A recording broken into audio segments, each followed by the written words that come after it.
Hello, everyone, and welcome again to another Teacher Joseph podcast.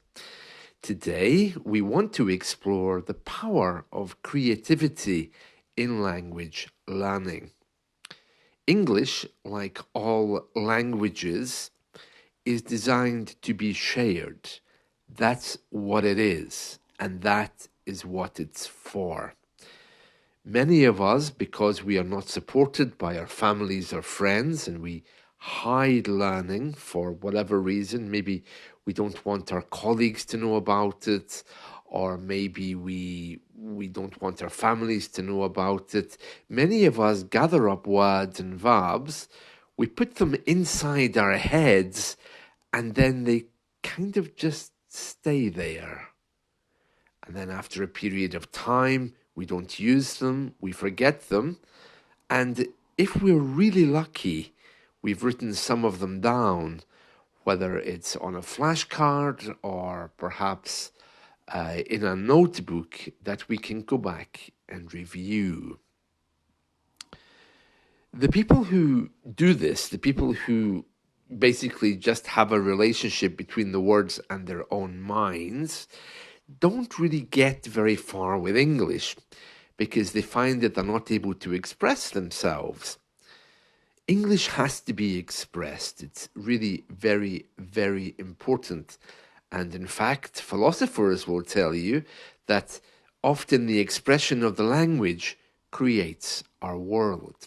It certainly creates our opinions, and it creates our inner world and how we see things. English, therefore, has to be expressed, especially if you want it and the English culture to open your mind. There are many ways you can be creative with your English. Creativity for all of us brings joy. It's our natural way of being. Now, I do know, of course, that for some people creativity is easier than for others. But I think simple things like fostering connections between other people, encouraging reflective thinking that you can then write in a blog somewhere, or perhaps if you're a teacher, conducting classroom experiments or suggesting to your teacher that you want to do classroom experiments. In a one-to-one class, you can ask your teacher to help you with this. My advice for all English learners today is to set up a blog. On day one, set up a blog with everything you're learning. So, for example, if you're just kind of starting out with your English, you could organize your thoughts on there. It could become a personal diary in English. If you really want to share what you've been learning, you can simply write down the new words of the day, or you can perhaps write a few sentences. It's very good practice. And then when you meet your teacher, you can ask him to check it for you.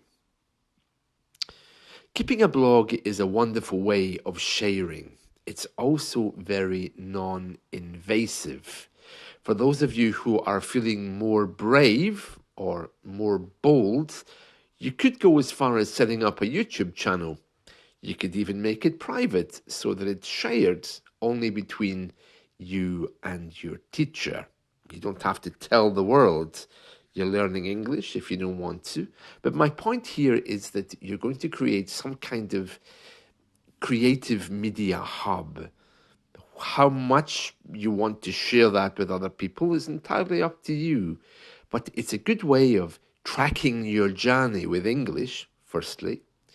Secondly, it's a good way of sharing with the world what you are learning and what you're doing. And thirdly, you might be surprised who sees it. For example, when you first started to learn English, the thing that you did, and I'm sure of this, is you went to Google and you typed in the words "learn English best way." And you started seeing all these wonderful resources on the internet. Why don't you become one of these resources which you've used? You're very lucky because if you've been learning English, you will see that there's loads of stuff on there. Some of it premium, some of it not so premium, but all of it doing the same thing, and that is trying to help you learn. Now imagine if that wasn't there. For example, I'm currently trying to learn Persian, and the way into that has been very, very difficult for a number of reasons. Firstly, the resources simply aren't there. So the idea of pronouncing words doesn't show up on Google Translate. There's an audio dictionary I found, but it means moving between the audio dictionary, Google Translate, and other sites that I want to use. So it's a very, very difficult thing. And then, of course, there are those of us who just don't fit well into that student template. You know, the way that when we were at school, we were taught I am, you are, he is, she is, all of this kind of stuff. Well, when you're older, that doesn't work for you because you're looking for more meaningful kind of things. If you're older, if you're retired, or if you have some free time, why not set up an English blog helping other people to learn? If you don't want the blog to be about education, why don't you set it up about one of your favorite hobbies and introduce that hobby to the people in your new language, in this case, English. And if that idea frightens you, don't worry. You can always ask your teacher to check it, and that would make a very interesting English lesson. I remember one woman that I knew from Belarus who set up her own clothes blog doing that. She loved to make clothes. And so she started to set up her blog in English. And it was very good. It was actually on, I think, YouTube. Very, very nice blog it is, as I recall. But there's many other ways you can do it. If you're really stuck, okay, and you don't know what to do, and you're wondering about your life purpose with English, ask yourself these 5 questions. And these 5 questions will give you everything that you want to know. Who am I? What do I do? Who do I do it for? What do they get out of what I do? And the final question is, how do they grow as a result of what I do? Now, this is not related to your daily work. Okay, forget about that. But I want you to think for a moment what you're really, really passionate about, the thing that really lifts your spirits. Who am I? I'm Joseph. What do I do? I teach, I empower, and I share information. Who do you do it for? My students, anyone who wants it. What do they get out of it? Hopefully a feeling of confidence, shared information, and empowered to take their next step with English. How do they grow as a result? They have more confidence. So that's my answer. So I want you to try that, to work out from those 5 questions what you do.